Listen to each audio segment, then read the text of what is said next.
নদীতে কোরাল হারানো সেই সৎ কাঠুরে অনেকদিন পর তার স্ত্রীকে নিয়ে বনে ঘুরতে গেল। এদিকে কাঠুরের স্ত্রী সেই নদীটিকে দেখতে চাইলো এবং নদীর ধারে গিয়ে হঠাৎ করে সে নদীর পানিতে পড়ে গেল আর ডুবে গেল।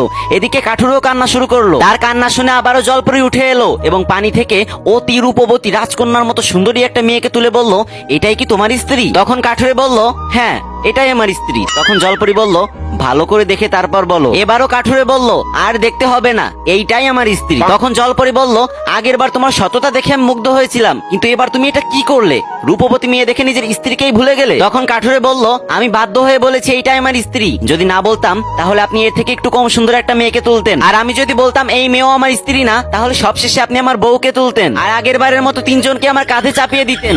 এজন্য আমি প্রথমবারই বলেছি এটাই আমার স্ত্রী। পরি সাহেবা, আমি নিতান্তই গরিব মানুষ, তিনটা বউ পালবো কিভাবে বলেন তো? একটা বউকেই সামলাইতে পারি না, সবসময় শুধু মারতে আসে। সেখানে তিনটা বউ হলে তো আমাকে কচু গাছের সাথে গলায় দড়ি দিয়ে মরতে হবে। এই কথা শুনে এবারও জলপরি কাঠুরের সততায় মুগ্ধ হলো এবং কাঠুরকে বলল, আই লাভ ইউ, আমি আপনাকে বিয়ে করতে চাই। ভাই, আপনি যে মন খুলে হাসতেছেন, এই ভিডিওটা বানাইতে আমার প্রচুর পরিশ্রম হয়েছে। যদি হাতে কয়েক সেকেন্ড সময় থাকে তাহলে এই ভিডিওটাতে কয়েকবার কপি লিংক করে একটা কমেন্ট করে যান। কথা দিচ্ছি এরপর থেকে আরো ভালো ভালো ভিডিও আপনাদের মাঝে নিয়ে আসবো ইনশাআল্লাহ।